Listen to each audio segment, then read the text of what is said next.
बच्चों good morning.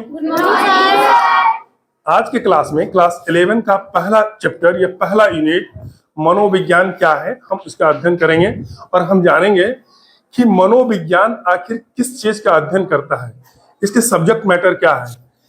एक तरह से मनोविज्ञान का हम आज परिचय पाएंगे। अब ये देखो सबसे पहले कि ये जो क्लास 11 का पहला चैप्टर है फर्स्ट यूनिट, उसमें ये क्यों रखा गया है, यही चैप्टर मनोविज्ञान क्या है। ये क्लास 12 में हो सकता था, बाद के चैप्टर में हो सकता था। तो कोई बता सकते हो कि आखिर मनोविज्ञान क्या है, ये पहले यूनिट में क्यों रखा गया? एनीबॉडी?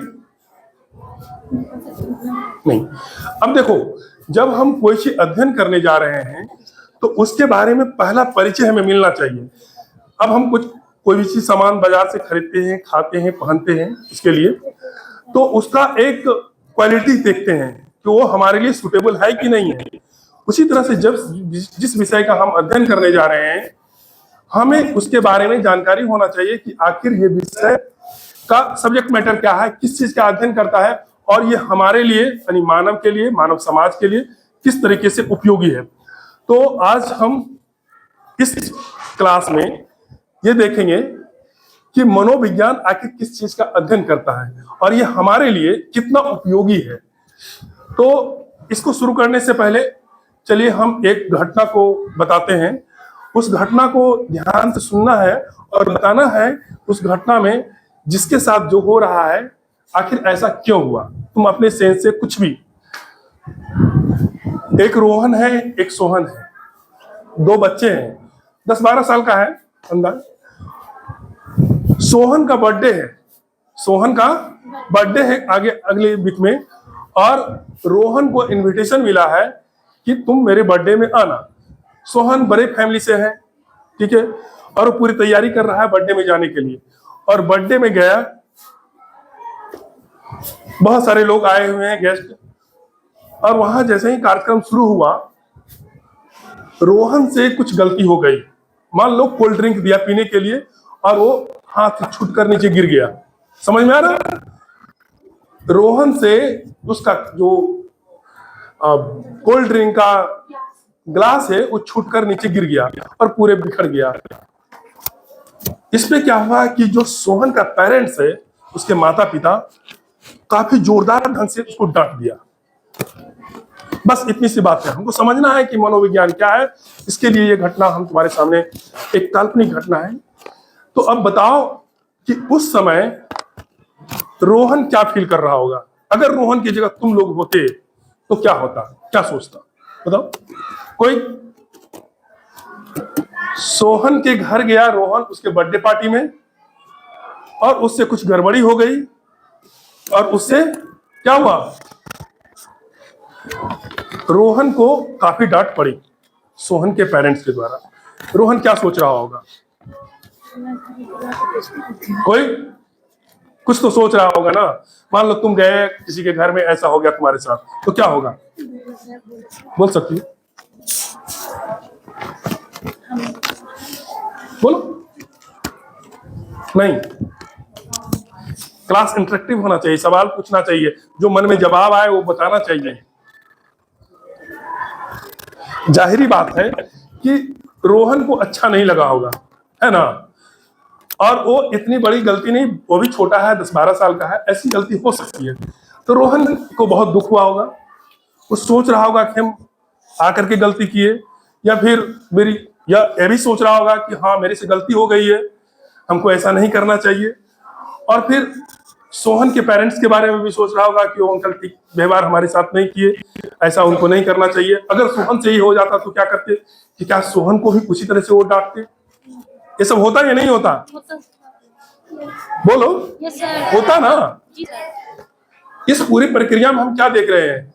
हम ये देख रहे हैं कि एक व्यक्ति खुद को समझने का प्रयास कर रहा है। क्या कर रहा है? किसी घटना के आड़ में या किसी घटना को देखकर वो उस घटना का, क्योंकि एक पार्टिसिपेंट है, खुद उस घटना के भागीदार है, तो वो समझने की कोशिश कर रहा है खुद को कि वो उससे कहाँ गलती हो गई, ऐसे करते तो नहीं होता, ऐसे करते तो ये चीज नहीं होती। और साथ साथ वो दूसरों को भी समझने का कोशिश कर रहा है कि उसके पेरेंट्स को ऐसा नहीं करना चाहिए। अगर सोहम से हो जाता तो क्या होता? ठीक है, यही मनोविज्ञान है। मनोविज्ञान यही है कि मानव व्यवहार का अध्ययन करता है। अलग अलग परिस्थितियों में जो इंसान अलग अलग तरह के बिहेवियर करते हैं उसका वो स्टडी करता है, खोजता है उसके कारणों को कि अगर ये ऐसा हुआ है तो क्यों हुआ है, और इसी में से कुछ बहुत विकृत टाइप का भी बिहेवियर हो जाता है, एक पैटर्न डेवलप कर लेते हैं इंसान। तो मनोविज्ञान उसका रेमेडी भी बताता है, उपचार, कि आखिर अब देखो हम बीमार पड़ते हैं कहाँ जाते हैं? डॉक्टर के पास। और बीमारी है नहीं, मेडिकल साइंस कह रहा है तुम्हारे कोई बीमारी नहीं है, लेकिन तुम घर में चुपचाप एक कोने में बैठे पड़े रहते हो, तुम्हें भूख नहीं लगता है, प्यास नहीं लगता है, और मेडिकल साइंस के हिसाब से सारा चेकअप हो गया, तुम्हें कोई बीमारी नहीं है। तो क्या करेंगे उस कंडीशन में? साइकोलॉजिस्ट के पास, मनोचिकित्सक के पास जाएंगे। कहाँ जाएंगे? साइकियाट्रिस्ट के पास। हाँ, तो वहां जाकर के वो हमारे जो मन में कुछ इच्छा या कुछ बुरे अनुभव दबे हुए हैं उसको वो समझेगा, जानेगा और उसको दूर करेगा। तो क्या हो गया मनोविज्ञान? पहली बात कि हम अपने को, आपको, अपने बिहेवियर को और दूसरे के बिहेवियर को अलग अलग संदर्भों में समझने की कोशिश करते हैं, और साथ में मनोविज्ञान अगर कोई विकृति आ जाती है, समझ में आ रहा है, तो उसको भी वो दूर करता है, रेमेडी है। तो इसलिए मनोविज्ञान के मोटे तौर पे दो शाखाएं होती है, सभी जितने भी शाखाएं हैं उसको दो हिस्सों में बांटा गया है, एक थ्योरेटिकल पार्ट है और एक अप्लाइड साइकोलॉजी बोलते हैं, है ना, व्यवहारिक मनोविज्ञान। व्यवहारिक मनोविज्ञान में जो साइकोलॉजी के थ्योरी होते हैं, जो हम रिसर्च के जरिए हासिल करते हैं कि एक व्यक्ति अमुक परिस्थिति में ऐसा मिलने पे ऐसा बिहेवियर करेगा। जैसे समझ लो कि अगर तुम भूखे हो और खाना रखा हुआ है ना, और तुम्हारा खाना है भी नहीं, तो तुम अलग अलग तरह से कोशिश करोगे कि तुम्हारा जो भूख है वो कैसे सेटिस्फाई हो। Yes no? तो ये अनुमान लगा सकते हैं, है ना, और जब अनुमान लगा सकते हैं तो बिहेवियर को कंट्रोल भी किया जाता है। मनोविज्ञान ये भी बताता है कि बिहेवियर को कंट्रोल कैसे किया जाए। जैसे नशा मुक्ति केंद्र सुने होगा कि किसी को लत लग गई है नशा का, तो क्या, तो नशा मुक्ति केंद्र में कौन होता है? मनोवैज्ञानिक होता है, जो उसके आदत को फिर डी अटैच करता है। जैसे वो सीखा है उसको अलग धीरे धीरे क्या करता है? अलग करता है। तो अब तक क्या समझ में आई कि मनोविज्ञान मानव व्यवहार को, खुद को, दूसरों को अलग अलग परिस्थितियों में समझने का प्रयास करता है। एक और घटना लेते हैं हम। मान लो कि एक लड़की है सुनीता, वो 12 पास कर गई है और नीट की तैयारी कर रही है, समझ में आ रहा है, और काफी अच्छी तैयारी कर रही है। और जब एग्जाम का समय आया, एग्जाम देने गई, एग्जाम दे करके भी आई और एग्जाम से बाहर आया तो पता चला पेपर लीक हो गया। क्या हुआ? पेपर लीक हो गया। हुआ ना अभी? जी सर। है? पेपर लीक हो गया। अब उसके साथ क्या बीतेगा? उसकी अच्छी तैयारी थी, बहुत अच्छा उसका पेपर भी गया था और पेपर लीक हो गया, उसकी मन स्थिति क्या होगी? और अगले अब 2 महीने बाद फिर इसका री एग्जाम होना है, वो हर दिन टेंशन में है, तनाव में है।